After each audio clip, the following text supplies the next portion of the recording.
Avant de passer aux exercices sur les asymptotes, on va faire un petit rappel. Alors, pour trouver une asymptote horizontale,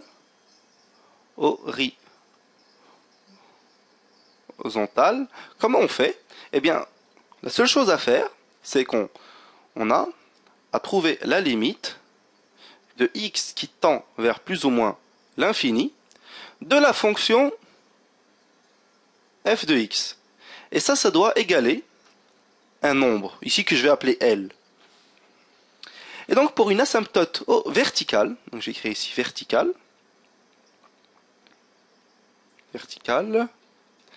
la seule chose que j'ai à faire, c'est de trouver, ici j'écris comme ça, de trouver la limite de x qui tend vers un point. Donc plus ou moins, ici, plus ici, ou moins, ce nombre. Et donc normalement c'est un nombre où la fonction n'existe pas. Donc on va aller vers ce nombre en plus et ce nombre en moins. Donc juste un peu avant ce nombre et juste un peu après ce nombre. Et ça, normalement, bien sûr de la fonction f de x, et ça normalement, ça devrait me donner plus ou moins l'infini. Si ça me donne plus ou moins l'infini, donc je saurai que c'est une asymptote verticale. Donc maintenant on va passer aux exercices. On va passer au premier exercice qui est, on a la fonction f de x est égale à racine de x moins 2 divisé par x moins 3. Maintenant, on va essayer de trouver des asymptotes horizontales. On va commencer par ça. J'écris HOR, vous allez comprendre. On va passer par les asymptotes horizontales. Donc, ce qu'on va faire, c'est qu'on va prendre la limite à l'infini. Regardez. Prendre la limite de x qui tend vers l'infini de la fonction, ici, racine de x moins 2 divisé par x moins 3 et x moins 3. Alors ça donne quoi? Bien, pour pouvoir calculer cette limite-là, on va prendre l'infini, on va le mettre ici, et puis ici, on va voir ce qui se passe. Infini moins 2, ça reste l'infini. Racine de l'infini, ça me donne infini.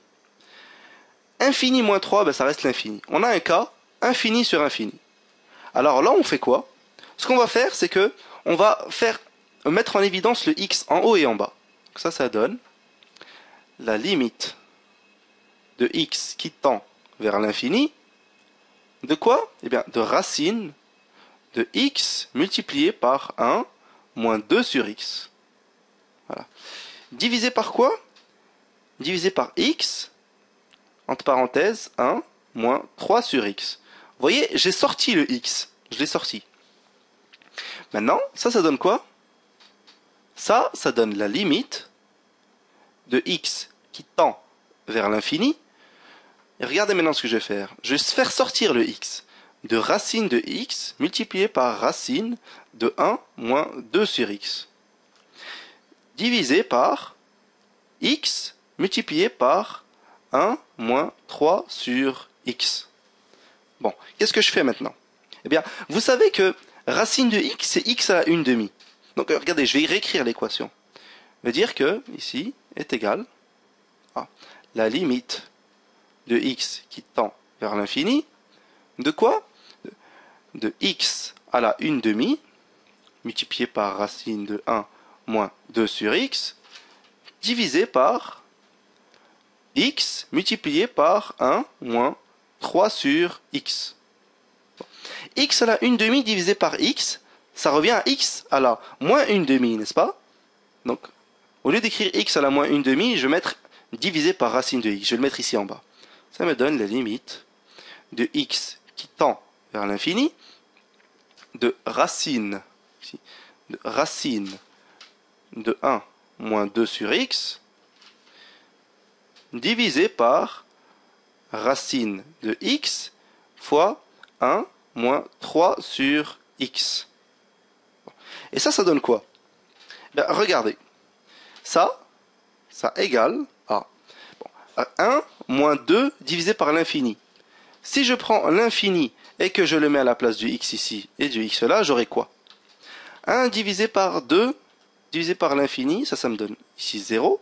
Donc ça me donne racine de 1 divisé par racine de x. Donc ce sera racine de l'infini qui va rester infini, multiplié par 1, ici 1, moins 3 divisé par x. Si je prends ici, hop là, si je prends l'infini et je le mets à la place de x ici, j'aurai 3 divisé par l'infini, 3 divisé par l'infini, c'est 0 aussi. Donc infini multiplié par 1. 1, ici, comme ça. Donc racine de 1 divisé par l'infini fois 1. Infini fois 1, c'est la même chose que l'infini. J'aurai racine de 1 sur l'infini. Et quelque chose divisé par l'infini, eh bien ça donne 0. Donc vous voyez ici que à y est égal à 0, on a une asymptote horizontale.